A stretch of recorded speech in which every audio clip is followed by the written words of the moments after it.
Jerusalem is a city we all love, and yet it's a center of conflict between the Israelis and the Palestinians, as most of you probably know. Questions about whether it should be divided or united, should it be the capital of Israel or the future state of Palestine, are questions that are fundamental to roadblocks that have been in the way of formal peace between the two peoples. Unfortunately, many have settled for what I call pessimistic complacency that has fallen upon Israelis upon the last couple of decades. What that means is that basically the belief that nothing will change. However, this is not true of Moshe. Moshe offers a solution that many would question, but one should not forget that Moshe has close ties to this city. During the Six-Day War, he served as a paratrooper and was wounded in the Battle of Jerusalem on the day that Israel was captured. From 1981 to 1993, which many would consider the golden years of Jerusalem, he worked closely with the mayor of Jerusalem, Teddy Kolik, in charge of planning and development. And Moshe has personal roots here, raising his family in the city. For those who have not yet had the pleasure of meeting Moshe, you'll see today that he's both an original thinker and possesses a very charismatic personality. I'm happy that we had a chance for him to teach the course on the Arab-Israeli conflict this summer, and very honored to welcome him to speak today. For the last 5,000 years, it had more fighting, more wars than any other city you can imagine on the globe. So, telling in my course actually about the conflict, we have to start with Jerusalem. And ending the course, as I do now, because we are finishing this week the course, is finishing actually in Jerusalem again. So I left the issue for my students to the last one, and I'm happy that all of you are here so I can share with you this part of my course. It will not be academic today. I will try to do it more a kind of a story. It will be even more than just a story. It will be my story, if you don't mind. Because my story, as you understood already, is intertwined into this city, in the conflict and in the search for peace. The city itself is a story. I always say it, and it's more than just facts. Many years ago, I was invited to a conference, a very interesting one, by the King of Morocco, Hassan. And in this conference, it was a conference in which delegates, foreign ministers, prime ministers from about 40 Muslim countries were sitting. And the issue was Jerusalem. I mean, you will be surprised how many times the issue of Jerusalem appears on international conferences, especially in the Muslim world. And if you don't know, the king who invited me he is in charge on the issue of Jerusalem in the organization of the Muslim countries. There is something like that. So for me as an Israeli, it was quite astonishing to stand up in front of about 100 people, Muslims from all over the world, and telling them about the conflict in Jerusalem. And of course, the lecture is about how can we reach peace in Jerusalem. So I started by saying that Jerusalem is a story, actually. The facts are not so important in Jerusalem. The story is important. And one story I would like to tell you, I tell them, about Jerusalem is the story of Muhammad. And the minute I start with Muhammad, I see that they are looking at me like this Jew, this Israel is going to say something about our prophet. And I said, yes, Muhammad, the prophet. There is the story that he came to Jerusalem at that night with the angel of Gabriel, and he was standing here on Temple Mount. And even today, you know, when you go, the Muslims show you the print of his foot, of his leg on Temple Mount, which means that he was here. And they say, but you know, this is a story. It has no whatsoever evidence, archaeological or historical, that it happened. And the more I speak, I see they are getting white in their faces, looking at me. They couldn't understand how I dare to insult them with the name of Muhammad. And they say, but it's not really important. The minute the story exists for millions of Muslims, this is the truth. But don't think you are alone. There is another story going on about a guy named Jesus Christ. You've heard about him. Jesus Christ was buried, and there are millions of Christians who are coming to Jerusalem showing, and they show them the place where he was buried. He was not buried there. That's inside the city. According to the archaeology, he was buried outside of the city. But you are not going to confuse us Christians, millions in the world, with the details like that. Is it really here or not? So when I spoke about Jesus Christ, I saw they a little bit got relaxed. And then I said, I'm Jewish. I'm a Jew. When I come to Jerusalem, I go to the Wailing Wall. And the Wailing Wall, which is considered by most of the Jews as the part of the temple, or evidence that this was the temple, this is also a story. It has nothing to do with archaeology or any historical fact. The Wailing Wall is not part of the temple. It's a wall that was built, maybe by Herod, we are not sure, but it was built as I would say, standing near the mountain, which is Temple Mount. But it has nothing to do with the temple. But try to tell any of these Jews who are praying there, especially the religious one, that this is not part of the temple. They'll kill you. So in other words, I continue speaking about the solution. How can we have peace in this city? I mean, peace between Muslims, Christians, and Jews, but especially between Israelis and Palestinians. It was just after I went to Camp David with Prime Minister Barak and his assistant. Actually, I was chairing the committee that brought the ideas for a solution, political solution in Jerusalem. And we were sitting with Arafat and with the American President Clinton, trying to find a solution for Jerusalem, a solution that will satisfy Christians, Muslims, Jews, but basically Israelis and Palestinians who quarrel, who fight in this city still, even this week, these very days.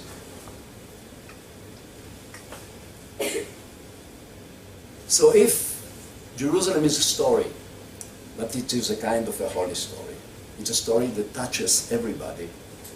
And when I say everybody, it's really so many people.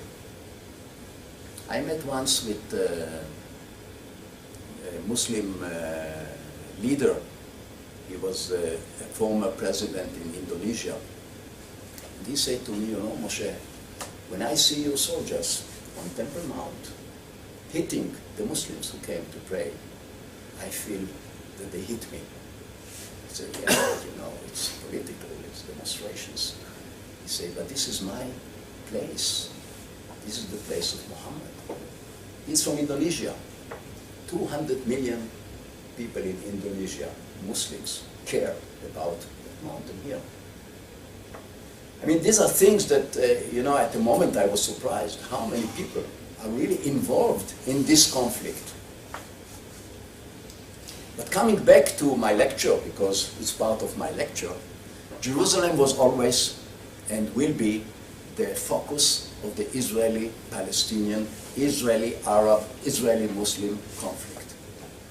So if I say it in other ways, if we find the solution for Jerusalem that will satisfy, and I'm going by this order, Israelis, Palestinians, Christians, Muslims, Jews, these are all the partners here. These are what we call, in political science, the players here.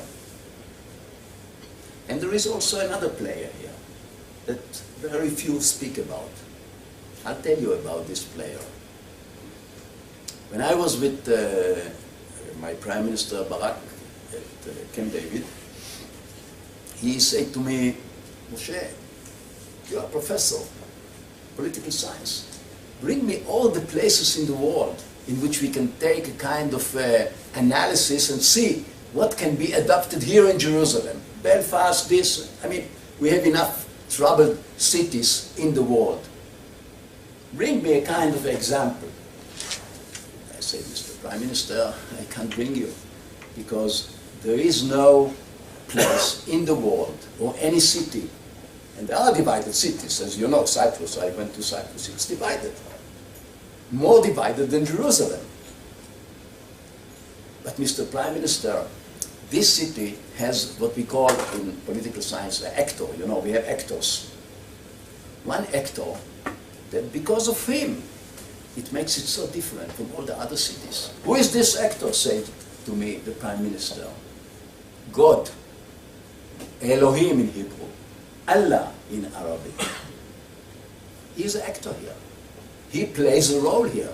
He is here. You hear his name here all the time. In every riot, his name comes up. Every Friday, every Saturday, every Sunday, his name is here. You feel him here.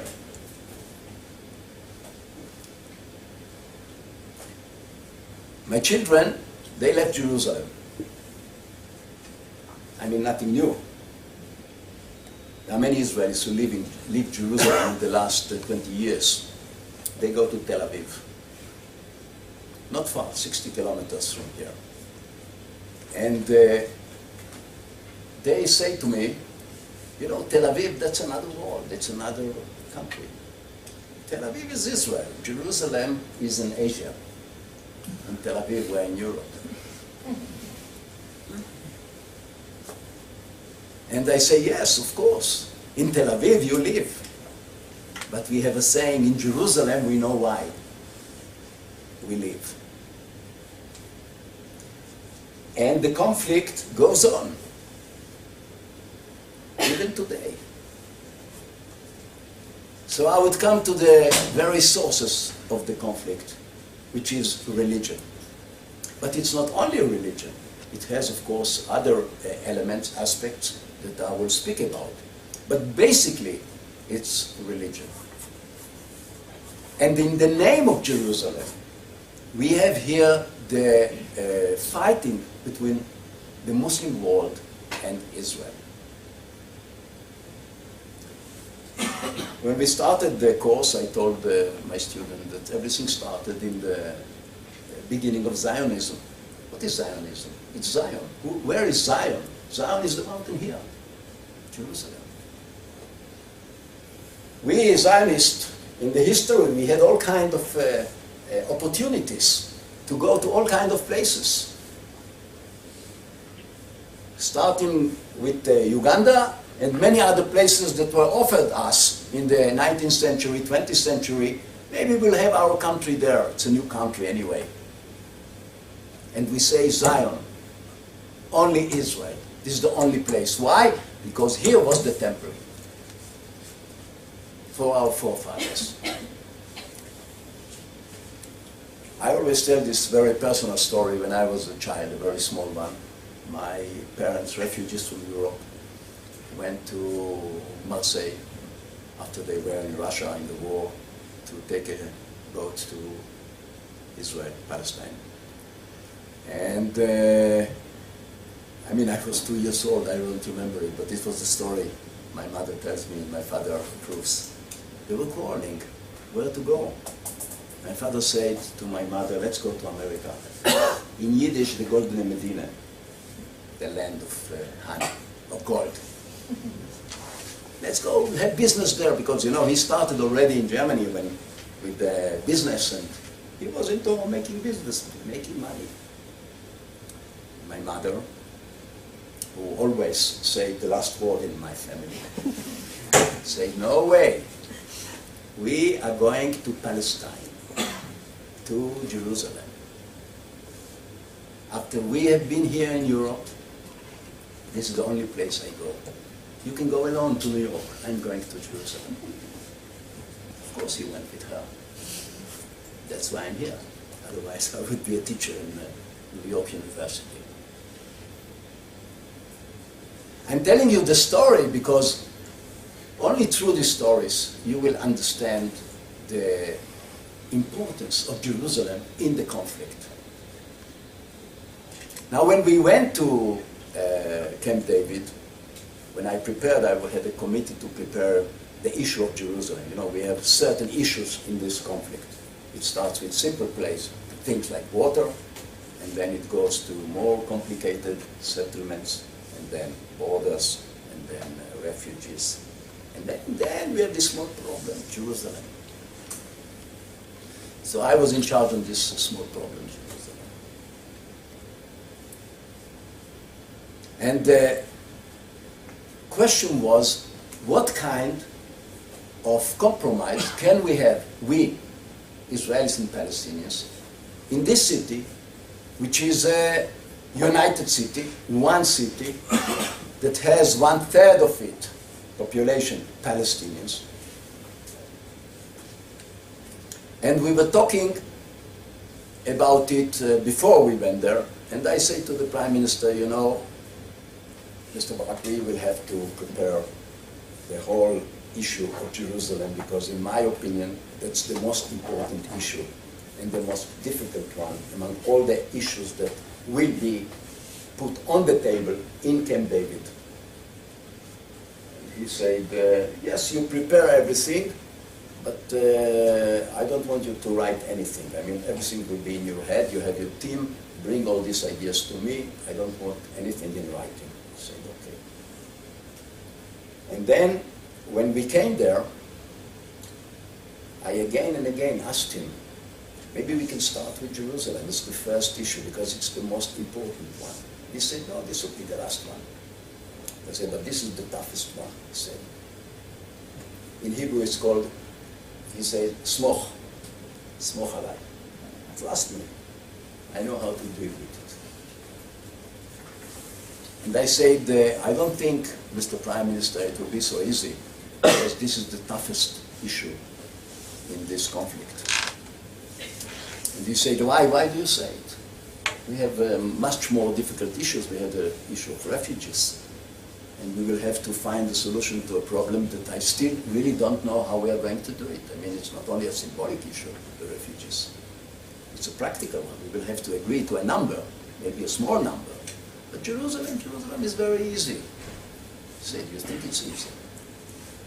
It will be very complicated. In the end of the day, in the end of the summit, I'm telling you the end of the story, the summit failed because of Jerusalem.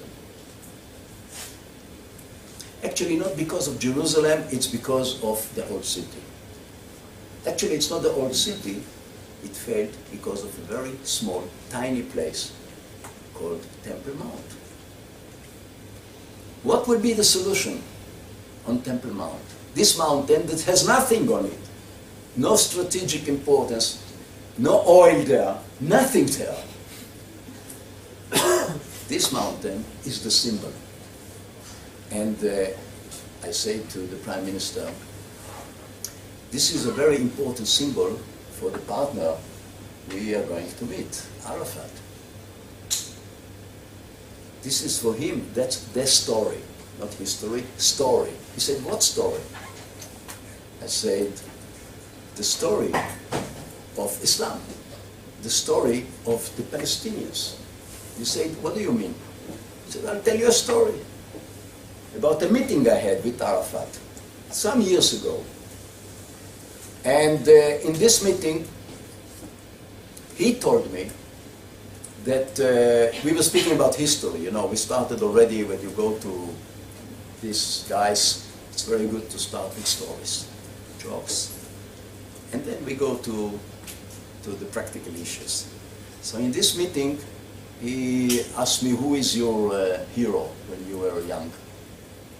He said, my hero? Actually, I had a hero, Mr. President. He was the president. My hero was Hannibal. Have you heard about Hannibal? The Roman wars against him. He said, why? Because he really gave me this vision that if he would win there in the wars against Rome, I mean, we the Jews, we would be the Christians of the world, because if he would win, no Christianity. no Palestinians, you will not be here. I said, interesting.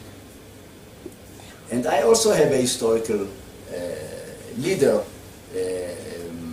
warrior in my history. I said, Mr. Arafat, Chairman Arafat, I know who your leader is. He said, yes, who? I said, Salah ad-Din. He said, yes, how did you know? Very simple. Salah ad-Din is the leader, the warrior who fought against the Crusaders and after 200 years threw them out of Israel, of Jerusalem. And I knew that he is his leader. He said yes, and for Arafat, I said to Barak, for Arafat the most important thing is to come to Jerusalem when the peace will be signed and bring back the manbar. Manbar is the place where the prophet, Friday, you know, they have this, darshan, what the word? Muazzin. The Muazzin. Yeah, the Muazzin is standing near this important thing, and he stands on it. And this was something that Arafat had in Amman. He left it there after the big fire that was here in 1968, and it was renovated in Amman. King Hussein was keeping it, and then King Hussein wanted to bring it back to Jerusalem. Arafat said, no, no, no, no. It will stay there in Amman until I come to Jerusalem with the manbar of Salah ad-Din.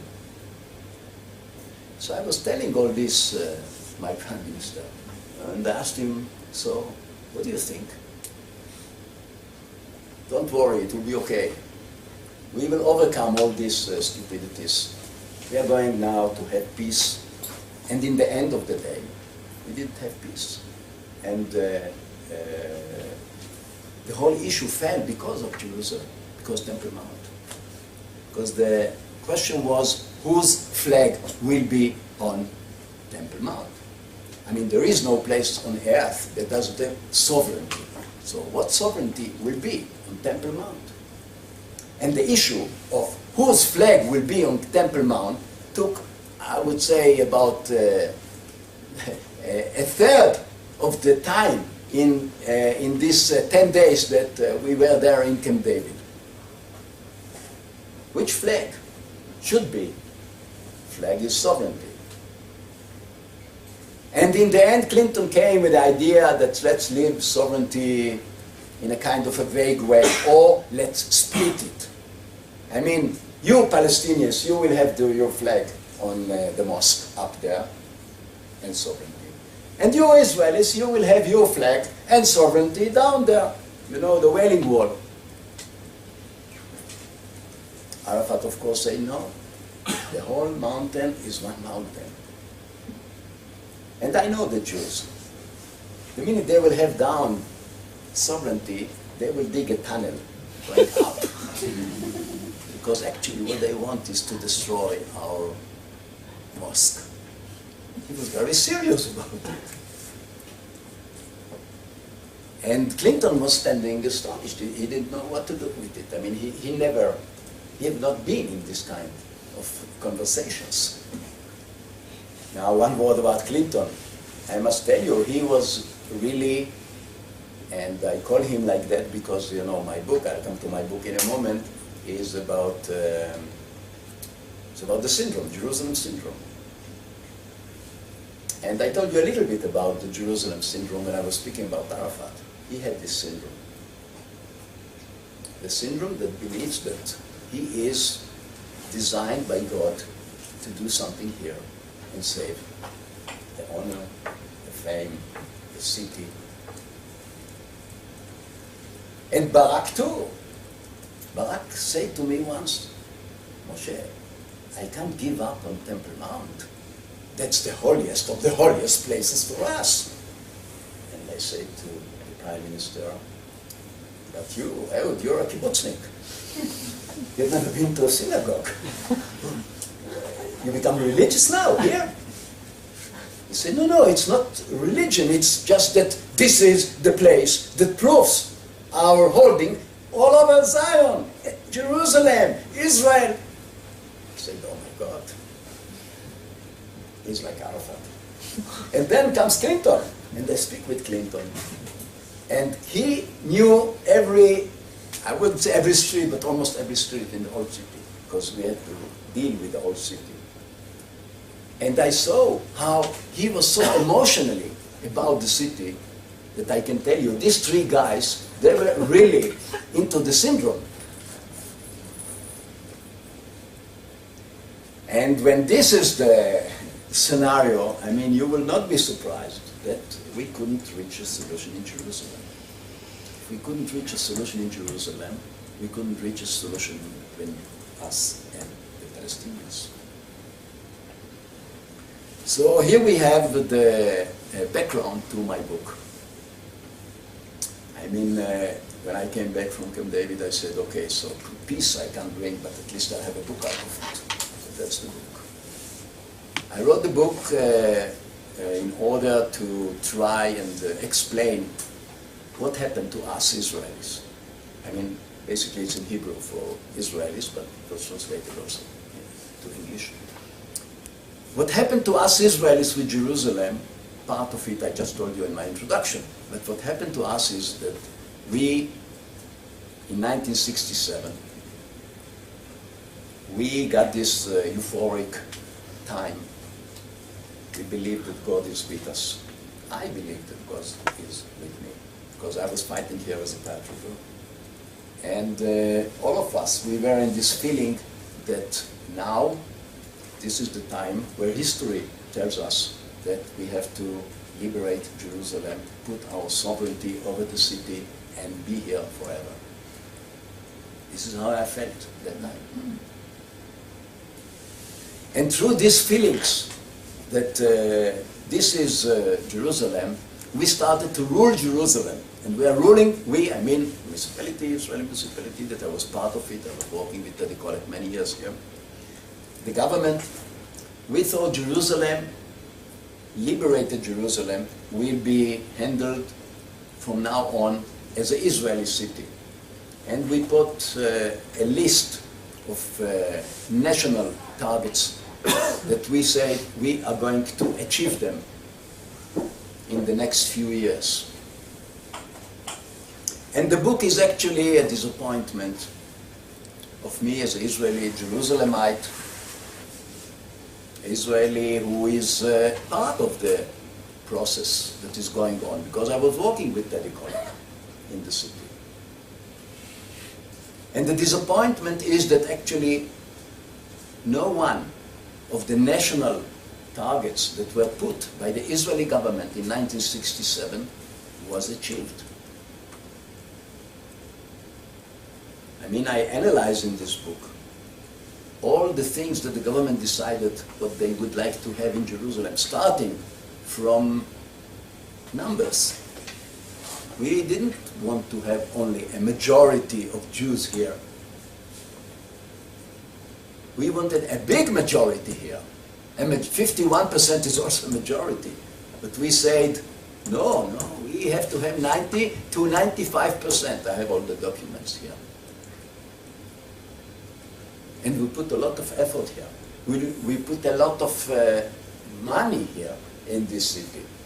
When I calculated here, the equivalent of money that were put here and in the West Bank settlements, you know, Israel made this big effort to settle the West Bank. Okay, the effort was building something like around 50, 60,000 units all over the West Bank. In Jerusalem, the effort was much bigger than all that Israel did since 1967 till today in the West Bank. We were building here 60,000 units in East Jerusalem. We were putting new roads, highways, infrastructure, something around $20 billion in uniting Jerusalem.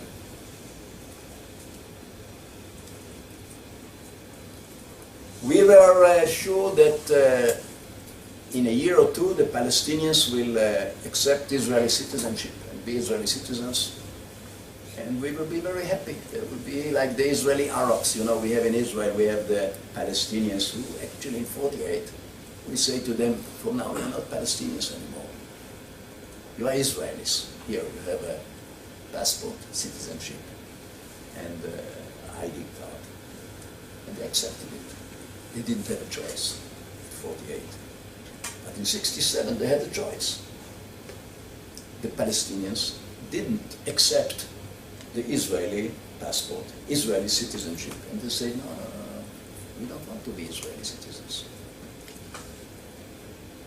Which was a very big disappointment for us. Because this means also that they boycott the Israelis in their rule in Jerusalem. Actually, they say this is an occupied city and we are under occupation. So, what do? We were sure that they would be very happy that we came. We brought American Western civilization to this city.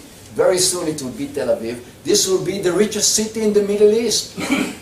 I'm quoting now policy aims from government and city papers. This will be the richest place in the Middle East. And this comes to another objective target that Israel had, to make this city the center of the Middle East. Tel Aviv, the Tel Aviv of the Middle East. Beirut of the Middle East. It didn't happen. We failed. This city became poorer and poorer every year. I don't know if you know, but today Jerusalem is the poorest city in Israel. We have the numbers every year. Tel Aviv is the top. Jerusalem is the last one.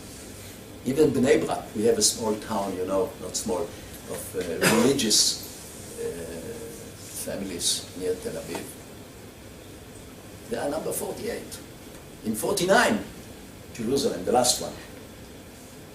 So even this dream didn't come true. We were sure that after the big victory, the whole world will recognize Jerusalem now as the capital of Israel. We put a lot of effort, international effort, starting from our friends, the Americans, and going all over to Europe, Africa. How many countries in the world today accept Jerusalem as the capital of Israel? Do you have any idea? None. Even not America, United States, our best friend. Even they don't recognize Israel as the capital of Israel. And the embassy is in Tel Aviv, as you know. Another failure to achieve what we thought will come easily. It will take a few years. And speaking about the majority, we have the numbers. Now I'll tell you something that when I tell it some ministers in the government, they say, Moshe, don't exaggerate. I mean, I said, okay. So I'm going to exaggerate now and tell you that in 10 years, the Palestinians will be a majority in this city. I will tell you more than that. Even today, I, as a Jerusalemite, I am in a minority in the city in terms of a Zionist. Zionism or Zionists are in a minority in this city. Because 60% of this city are not Zionist. Most of them Palestinians, of course. But the ultra-Orthodox are also not Zionist. And on the day of remembrance, the day before the Day of Independence, where we are standing at 10 o'clock in the morning, the whole country stands still. For those who fell in the Israeli wars, I stand there in Jerusalem, quiet. In this part of the city, the religious part, nobody stands. They don't care. This is the Zionist state. They're not Zionist. So these are the numbers. When I say to some prime ministers, they have all kinds of answers and illusions what will be in the future. But no one, I'm telling you, no one has a real answer to that. Now, how did it happen? You should read the book of Barbara Tuchman. Have you heard about the book of Barbara Tuchman? The March of Forties. I love this book. She's a historian, philosopher, American, who writes actually about the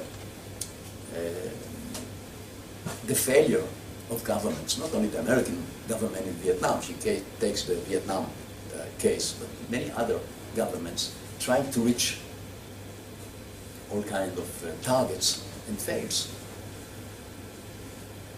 This is what happened here. We Israelis, we failed in many of the things we wanted to achieve here. We wrote it as targets for the government. So what is the conclusion of all these things that I'm saying now? I'm saying it because I want you to understand that this is very complicated. It has to do with the issue that is not so simple as settlement. Settlements is very easy. Security, very easy. Refugees, very easy, symbolic numbers. Jerusalem is a problem. Now I come to my book. As I told you, I wrote this book in order for the Israelis, to show them in a kind of a mirror what's happening in this city. And also options. So I will say a few things about options for a solution that I offer, that I recommend my Israeli friends. I'm not going to tell it to the Palestinians or the Americans. I'm telling it to our leadership, Israeli leadership. As I said it to Yitzhak Shamir, the Prime Minister, and then Ehud Barak, and I will say it to Netanyahu if he will ask me. He's not asking me, he's busy. So the solution that I can see for the city, the only solution I can see for the city is a kind of a compromise. Now we all know what a compromise is. A compromise is that we don't get what we want.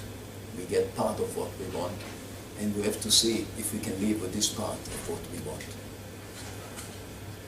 Now the idea I brought to Camp David, I analyze it much more in the book, is the idea of a divided city that is running as one city, together and separately.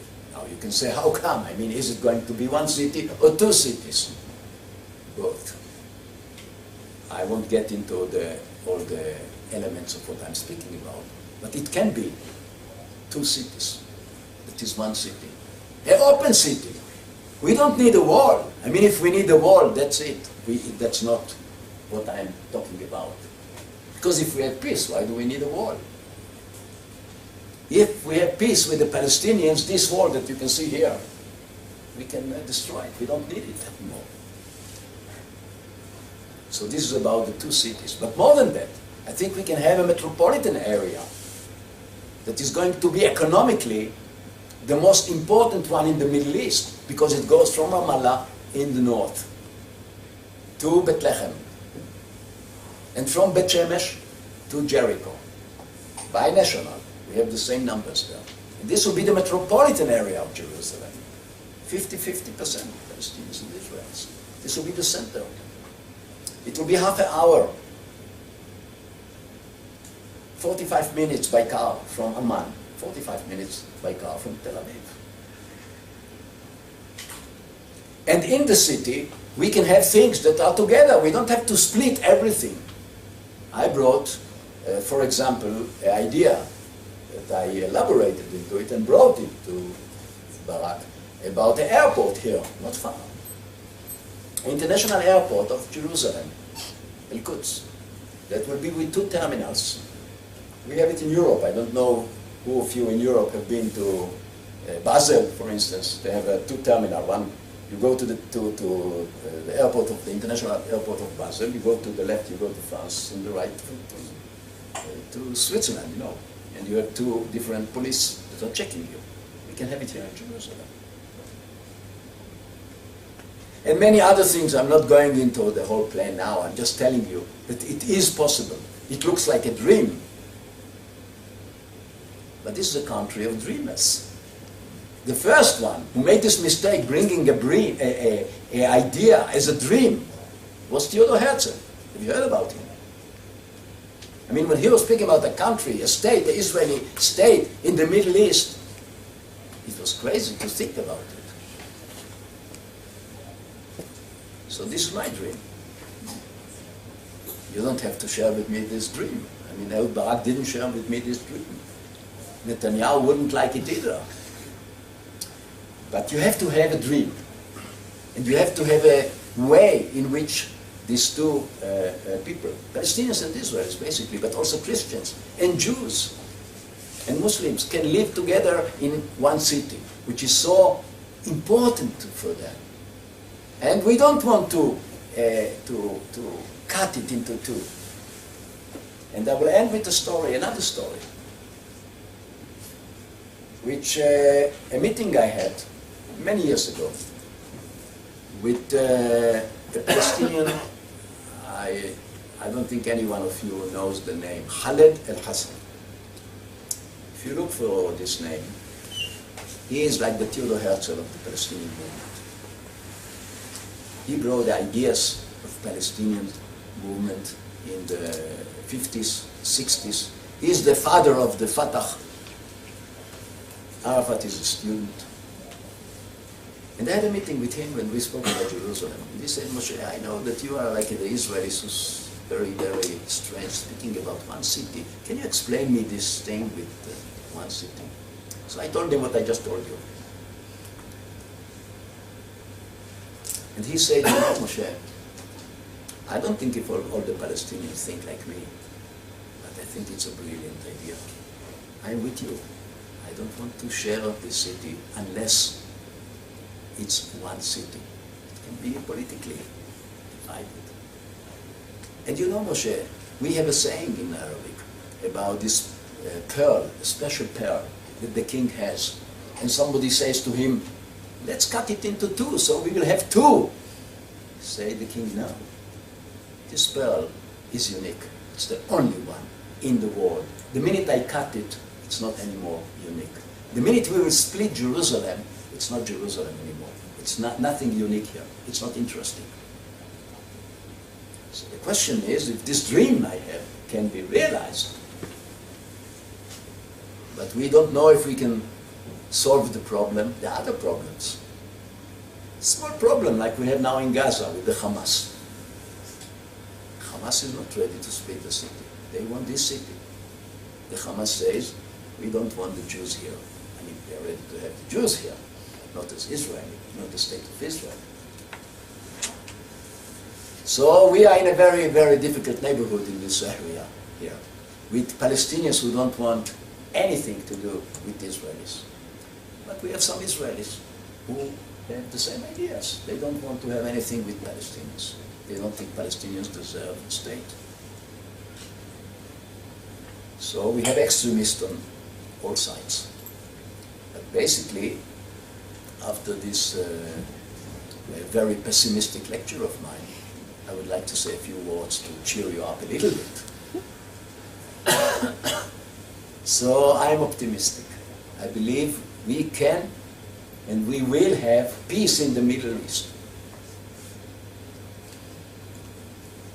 You know, sometimes when we have crises like that, journalists are calling me, and especially I like the journalists from the New York Times. I like the New York Times since I was studying there, reading every day the New York Times. And he said, Moshe, I want to interview you. I said, yes, of course, I know why you want to interview me, because I'm the only optimistic one among all the Israelis you're interviewing. He said, yes, exactly. So he is interviewing me because I'm optimistic. So I am optimistic. I'm optimistic living in this country, living in this city, troubled city. And for those of you who are interested in the book, I'm not selling it, but you can get it